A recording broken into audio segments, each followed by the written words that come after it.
Good morning and welcome to a new blog. আজকে সকালটা শুরু করেছি চিয়া সিড দিয়ে, তারপর গেছিলাম হাঁটতে। এবার ফেরার পথে দেখলাম যে আকাশের মুখটা ভারী হয়ে যাচ্ছে ক্রমশ, তো ভাবলাম যে একটুখানি ছাদে আসি। আমার খুব ভালো লাগে, এটা তোমাদেরকে আগেও অনেকবার শেয়ার করেছি। বৃষ্টি হলে অনেকেরই মন খারাপ হয়ে যায়, অনেকের আবার কবি কবি ভাব চলে আসে। আমার সেসব কিছুই হয় না, তবে আমার বেশ ভিজতে ভালোই লাগে, মানে সুযোগ পেলে আমি অনেক সময় ভিজি। তো লাঞ্চে রয়েছে ভাত, এদিকে রয়েছে মুসুর ডাল, তার সাথে রয়েছে কাঁকরোল ভাজা। এইটা কার কার পছন্দের আমাকে জানিও, আর কে কে একদম পছন্দ করো না, কারণ আমি এরকম অনেক লোকজন পেয়েছি যারা একদম পছন্দ করে না, উল্টে আমি পছন্দ করি শুনে তারা খুব অবাক হয়। আর অফকোর্স চিকেনের ঝোল রয়েছে, চিকেন ছাড়া তো আমার জীবন অচল। মানে আমার যখন শরীরটা এক্সট্রিম খারাপ ছিল তখনও আমার চিকেন খাওয়াটা মোটামুটি একটা স্টু টাইপের, ভীষণ ল্যাটলাটে পাতলা একটা ঝোল, কিন্তু ওটা আমার চাই। তো সেসব খেয়ে দে এই সুন্দরীকে রেডি করতে বসেছি। ওর আজকে একটা এনগেজমেন্টের নেমন্তন্ন রয়েছে, তো আমাকে বললো যে তুমি একটু রেডি করে দেবো। আমি বললাম হ্যাঁ করে দেবো। তো ওর ফিচার্সগুলো এমনিতেই খুব শার্প, এমন না যে ওর ফিচার্স খুব ব্লান্ট, তাকে অনেক মেকআপ দিয়ে অনেক কিছু করতে হয়। তো ওর স্কিনটা খুবই সুন্দর, এমনিতে স্কিনে প্রচুর প্রবলেমস আছে বা খুব পিগমেন্টেড এরকম কিছু নয়। তো ওকে রেডি করতে আমার বেশ ভালোই লাগে। অন্যান্য অনেককেই আমি সাজিয়ে গুজিয়ে দিই, সেটা আমার পছন্দের, তবে ওর ফিচার্সগুলোর জন্য ওকে সাজালে যেন আরও বেশি সুন্দর লাগে।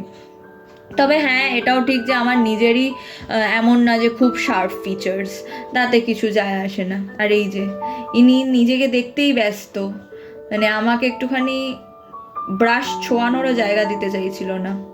যাই হোক, আমি মোটামুটি বুতোগাতি মেরে ওকে, আর ও পরবে একটা ল্যাভেন্ডার পিঙ্কিশ শেডের শাড়ি। তো ভেবেছি আজকে শাড়িটাকে সামনে আঁচল করে পরাবো, কারণ আঁচলটাতে বেশ সুন্দর কাজ রয়েছে। তো ওটা একটু সামনে করে পরলে বেশ মানে আঁচলটা বেশ প্রমিনেন্ট লাগবে। তো আমার মনে হলো যে ভালো লাগবে। আর সেরকম একটা সাটল আই মেকআপ দিয়েছি, আমি জানি না এটা কতটা বোঝা যাচ্ছে। আর এই ভিডিওটা তোলা হয়েছে ওরই ফোনে, ওর নাম অনন্যা, তো অনন্যার ফোনে তোলা হয়েছে ভিডিওটা। তো আমার কি অবস্থা, আমি আমার ক্লায়েন্টকে বলেছি যে ক্যামেরাটা একটু ধরে দেবেন প্লিজ, তো সেইভাবে ও করেছে। আর আমি এদিকে নিজের কাজটা ঠিক মতন করার চেষ্টা করছি। আমার কোনোদিনই খুব একটা উগ্র সাজ পছন্দ নয়, অনেক গ্লিটার, অনেক চিকচিক চিকচিক করছে, একদম ভালো লাগে না। আর সেটা অনন্যার সাথে আমার খুব মেলে, মানে ওরও পছন্দ না, ওরও মনে হয় যে দেখুন হাসতে বলেছি বলে কীরকম একটা মুখটাকে ভেটকে দিল, মানে ভেটকে হাসছে, কি অবস্থা। যাই হোক, তো ওরও সেটা পছন্দ নয়, ওরও আমার মতন একটু সাটল মেকআপ পছন্দ। আমাকে বলেছে শুরুতেই যে তুমি যাই করবে একটুখানি ছিমছামের মধ্যে করার চেষ্টা করবে। তো আমি সেটাই চেষ্টা করছি, আশা করি ওরও ভাল লাগবে। আমার তো দেখে ভালোই লেগেছে, আর তোমরাও জানিও যে তোমাদের কেমন দেখতে লাগছে। আর একটুখানি কায়দা করে নিল মামনি আমাদের।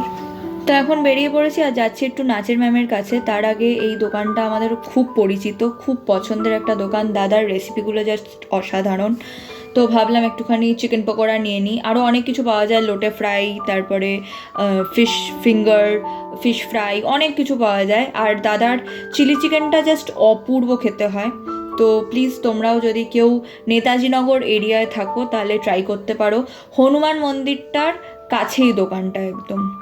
তো এবার পৌঁছেই গেছি, দেখতে পাচ্ছ। এখন জমিয়ে বসে একটা আড্ডা হবে, আর তার সাথে ভাজাভুজি খাওয়া। আর এইখানে হঠাৎ দেখলাম যে ম্যাম অনেক কিছু বানিয়েছে আর আমাকে রিকোয়েস্ট করলো খেয়ে যা। তো আমি আর না বলতে পারলাম না, এক গাদা খাওয়া দাওয়া হয়ে গেল আজকে। এদিকে রয়েছে পাস্তাটা ম্যাম জাস্ট অপূর্ব বানায়, তার সাথে রয়েছে চিকেনের একটা রেসিপি।